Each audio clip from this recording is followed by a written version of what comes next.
example of things that are possible, but in fact we are not limited to just this.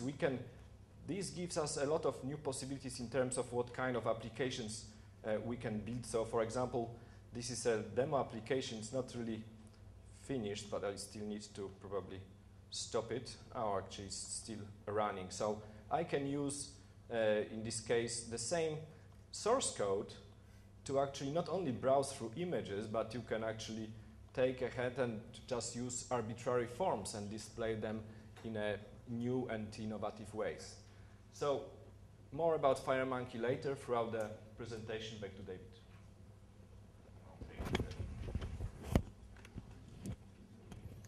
So what you saw was not just images, but three-dimensional 3D forms for flipping through business applications. You might, for example, have an automated annual report or business report. And on one page is your orders, and one page is a 3D pie chart. And as you're flipping through the pages, just as you would flip through a book, you might create an application desktop and use FireMonkey 3D to have different parts of your application on your own desktop and displaying the forms that way. All right, I'm not going to, it's just a matter of getting this hooked in right. There, I got it. I finally got it, I think. So the other area, as Paweł mentioned, is to use two-dimensional effects, like a glow effect around the focused control. Or use 3D effects to move parts of a complex form off into the distance, or use the transparency or opacity property to sort of, instead of hiding parts of a form in VCL by setting things visible or invisible, you could dim them so that the user isn't distracted on a much more complex form. And again, let FireMonkey and the GPU do a lot of that special effect processing for you. Not everybody will want to put, a three-dimensional button that you click on and watch it animate depress, right? That isn't going to add really any fidelity per se to the user experience, but using the effects appropriately to bring forward the parts of a form that you want the user to focus on. The other part has to do with just the way forms appear, using the effects to bring a form forward on the screen, or to peel or turn the form as you're moving, versus the VCL flat style of Tab Notebook or something like that, where you're clicking and they just sort of flip. And we all know what's happened with very complex VCL forms, where you have to do tricks like building forms off page and then showing them so you avoid flicker appearances, or using double buffering and so on. With the GPU power, you can have a crisper, more pleasing appearance to your applications as forms are being displayed and transitioned. So the next part, if I steal the screen, is about database connectivity and multi-tier applications. We're continuing to enhance the capabilities of DataSnap. We now have ODBC drivers, so you can connect to lots of other data sources. The people at DevArt have DB Express drivers for SQLite and for Postgres. So many of you ask us for additional DB Express support. We have technology partners for that. We added ODBC into DB Express, so you can get to FileMaker files or other types of databases that we don't have direct support for. Building multi-tier, build a DataSnap server in Delphi. You can then connect to it through TCP, HTTP, and now HTTPS. You can make REST calls. Marco has a talk about building REST servers. So there's REST support. You can build a Delphi client, build a PHP client, build a mobile client. and leverage the Delphi data snap servers that you would build for 32-bit, 64-bit Windows, build a Macintosh client, and keep all the database access and business logic in your database server and data snap servers, and do the connectivity that way. So clients on multiple computers and devices, data snap servers running on Windows for now, and then future server platforms to come with new compilers as well. In the previous version, in XE, we added support for Microsoft Azure, where you could get to Microsoft Azure tables and blobs and message queues. We now, in XE2, have a general purpose cloud API, and we've added Amazon support, the Amazon Web Services, for messages, for NoSQL storage, and for blob storage as well. And we'll be adding, if there are other cloud services that become popular and necessary, then we'll continue to add to the cloud API as well. So that inside your firewall world of databases, the outside your firewall but still proprietary data storage, or web services and cloud services that are available, you can extend the reach of what you can do with your Delphi apps. So I'll turn it back to Paweł again for a quick look at the cloud API support. Okay, so all this switching back and forth. Yep, and microphone. You have already seen me preparing with a different connection to the Vodafone connection to the actual internet, because the internet is here a little bit tough. So what I have here is a little Cloud Explorer demo. Basically, what we have done with this release is to provide an abstraction layer for talking to arbitrary cloud providers. So in the previous version of Delphi XE, we have introduced support for components to work with Microsoft Azure storage. So there were 3 different components for storing data: binary data, like rectangular data, like table data, and also the data in a more sequential way. So now with with XE2 we have added support for Amazon Web Services. This is really de facto leader on the market. So now we have 2 different providers. So on top of these 2 different set of services, we have built an abstract cloud API layer. So you as a developer, for example, when you are working with a relational databases using DB Express, you don't have a different components for different types of databases. You have a T-SQL connection component and different drivers to talk to arbitrary database. In the same way, we want to make sure that it's easy for you to work with arbitrary cloud storage regardless of the actual provider. So there are a new API, so there is a new unit called Data Cloud API. It's nicely documented. One of the nice little things in the IDE is the addition of the documentation inside. So now I have a special layout. So when I go through different elements inside of the editor, I can actually see different comments. So that's very powerful, not only for actually reading better the documentation comments that you have in your source code, but you can even use it for authoring your own documentation comments. So these are all the main classes for the cloud APIs in Data Cloud API. Specific to Amazon is in a data.cloud.amazon API, and there is also another I need to go to a different one, so I'm going to go to a Azure API. So I'm going to switch to my different layout. Maybe that's easier. So here I should now, in this low resolution, go to another. I have a tab also with Azure API somewhere here. So actually can go, and that's an Data Cloud Azure API. So these are the specific implementation for Azure. So this demo actually demonstrates talking to my to data that I have stored inside of the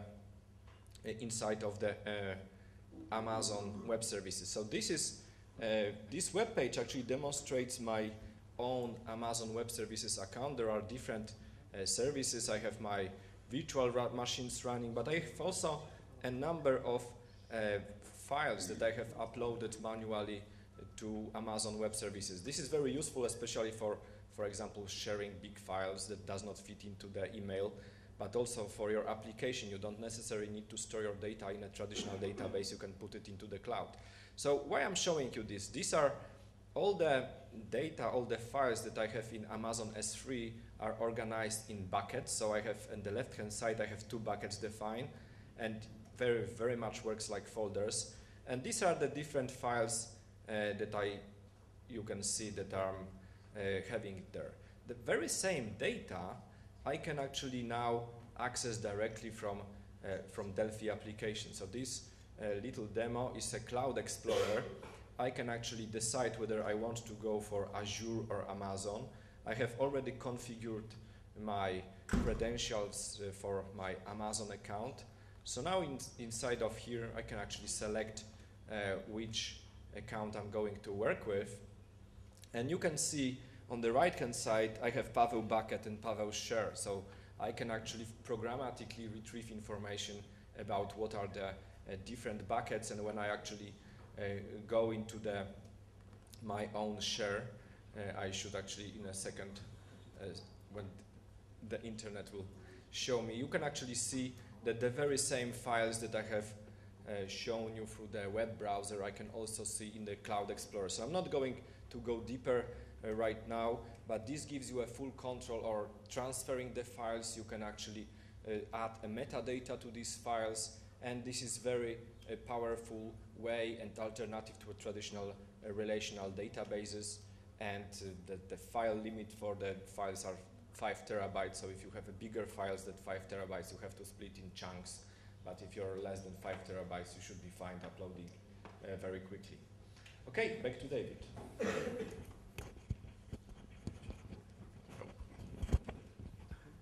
Okay, I now know how to optimize for putting this microphone on. Well, I think so. Yeah, the challenge is probably the way it's turned. Okay.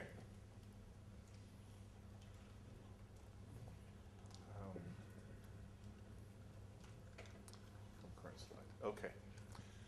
So the next part is to spend a couple minutes talking about building native iOS applications using FireMonkey, using a combination of RAD Studio IDE as well as Xcode IDE to build the app, to do the compile on Macintosh for iOS.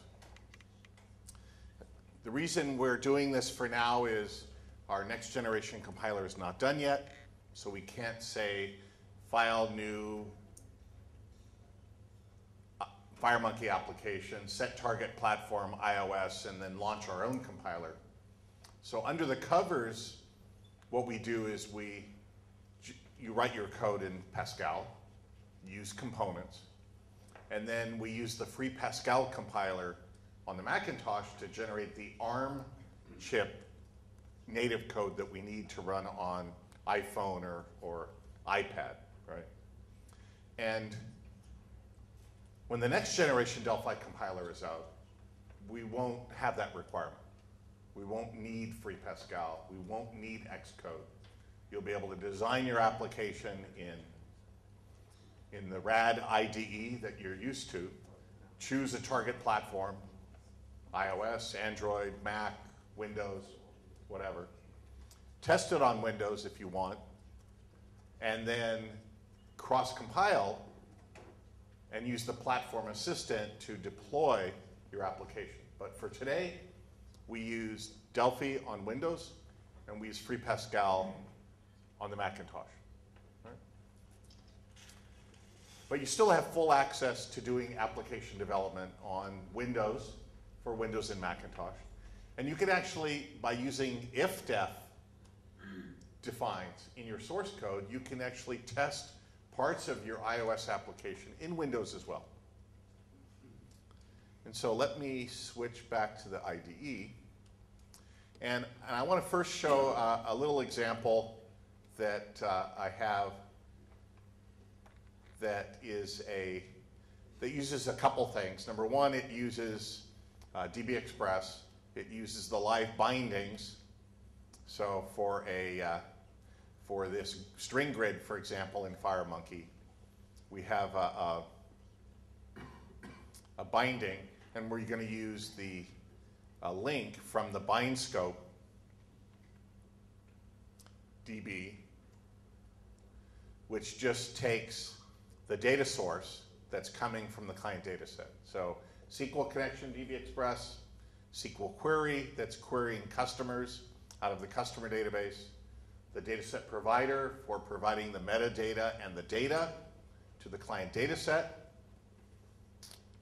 and also then taking any changes back, the data source and the bind scope DB, which gets its data and metadata from the data source, and then through the live bindings property for my FireMonkey string grid, I use the data source as being the bind scope. I think, Paweł, you have a session on live bindings Afterwards. Right after this? Yeah. So he'll go into much more detail about expression engine, live binding expressions, and all of these things. But this application can show you what's possible on Windows and on Macintosh. I'm also using a class that has been added called the OS version class. And the OS version class allows us to test things like what platform are we running on. So if the platform that we're running on is Windows, then I'm going to set the location of my database to my PC or Windows virtual machine talking to the Interbase database employee GDB to get customers. And when I'm running on a Macintosh, if I'm on Mac OS X, OS 10, then I'm going to set the database to be the IP address of my Interbase server running on Macintosh. And of course there it's the IP address in this case or a name, but it uses / as no volume letters and so on, right? And then I'm going to that version. Or I could be on a Macintosh talking to Interbase server running on Windows, or I could be a Windows client running on Interbase server on the Mac. But I wanted to show that I have Interbase server running on my Windows machine, Interbase server running on my Macintosh, and then using the OS version class, TOS version, to get and set the right path to the database, depending on the application I'm running. So on Windows, when I run it, I can get the version information. So I compiled it for 32-bit Windows. I'm running on a 64-bit version of Windows 7, and then I can open up the database and step through and make changes. This is the Bind Navigator, which now has an added button for doing the apply updates for you. In VCL, we had the DB Navigator, but you always needed to have another button for calling apply updates from the client data set back through the provider back to the underlying database. So the Bind Navigator now has that added capability as well. If I compile for 64-bit Windows, then it should do the right thing as well. When I hit run, it now will say the same thing. I'm on Windows, but I've compiled it for 64-bit Windows now, and I can still do all the DB Express and data bindings in 64-bit world that I would do in 32-bit Windows as well. And then finally, compile it for Macintosh.